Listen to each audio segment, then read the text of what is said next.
Aishwarya, and I am very happy to be here before you to give a small introduction about the topic trigonometry. Now, before looking into trigonometry, we need to know a few parameters. Just we have to revise it. So, first, we all know what is a triangle. That is, a triangle is a three-sided closed figure, right? So, a right angle triangle is a special case among triangles. Okay, what is a right angle triangle? A right angle triangle is a triangle in which one angle is equal to 90 degree. Okay? In right angle triangle, all the sides have different names. Here, the longest side of a right angle triangle is called hypotenuse, and the ground level side, and this side is called base, and the side perpendicular to the base is called altitude. Okay? Now we have to look into one more theorem here. I think you might have heard about this theorem in earlier classes. That is our Pythagoras theorem. Pythagoras theorem. What is the Pythagoras theorem? It is an equation. I will write it here. Hypotenuse square is equal to base square plus altitude square. This is the Pythagoras theorem. According to this theorem, if the measurements of two sides of a triangle is given, then we can find the third side. That is, if we are given the base measurement of base and altitude, we can find the hypotenuse. If hypotenuse and altitude are given, means we can find base. Okay, that is how we apply hypotenuse theorem to find the third side of a right angle triangle. Okay, now, I'll give you an example here. Okay, now, let's take base as 3 and altitude as 4. Then, what will be the hypotenuse? We can apply Pythagoras theorem here. So, hypotenuse square is equal to base square, that is 3 square plus altitude square, that is 4 square.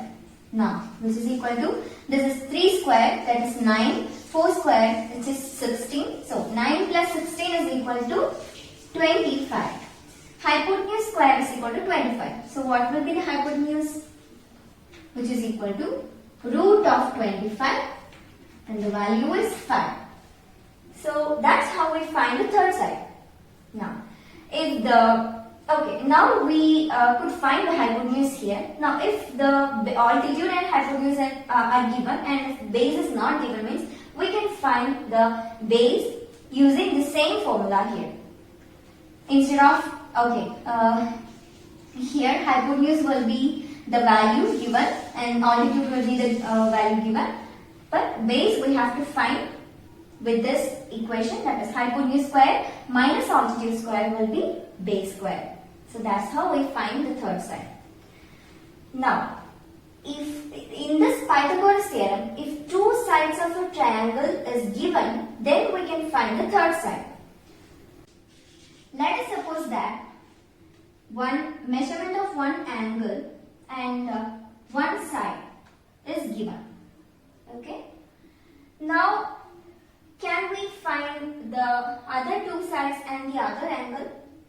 We can find this angle because the sum of interior angles of a triangle is equal to 180 degree. So, what will be this angle?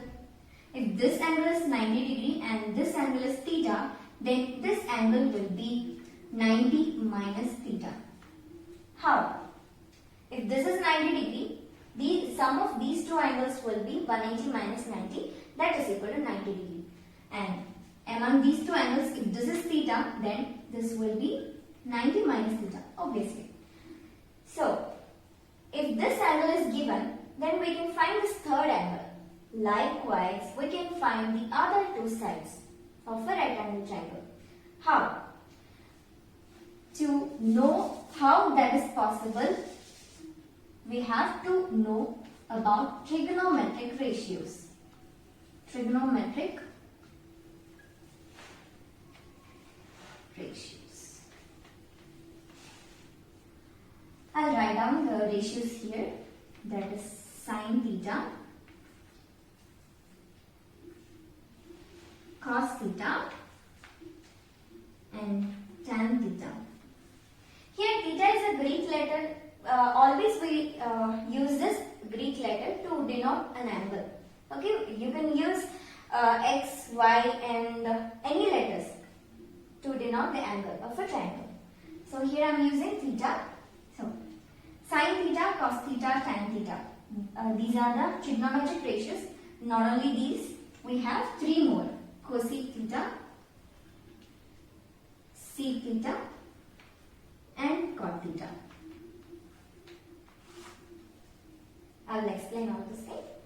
Now, let us take the ratio. Okay. Okay, I am giving this side as A and this side as B, and let us suppose this hypotenuse as H. Okay. Now I am taking the ratio A by B. You might have studied about ratio in the earlier classes, so I am not explaining that now. So A by B. I am taking this ratio as A by B, and this ratio is called sin theta. That is, if this is the theta and A is the side opposite to theta, so this is the opposite side and this is the adjacent side. So if this is theta, this is the opposite side and this is the adjacent side and this is the hypotenuse. So sin theta is the ratio opposite side by hypotenuse. That is, sorry, I am written like this. Opposite side by hypotenuse, that is H. Now we are taking the next ratio here, B by H. That is the adjacent side by hypotenuse. This ratio is called cos theta. Okay. Now the other ratio, I am taking one more ratio here, A by B. That is opposite side by by adjacent side. This ratio is called tan theta. These are the three trigonometric ratios, and the reciprocals of these three ratios are the reciprocals of sin theta is cosec theta, and the reciprocal of cos theta is sec theta, and the reciprocal of tan theta is equal to cot theta. And that is the introduction of this trigonometry, and we'll look more into trigonometry in the next class.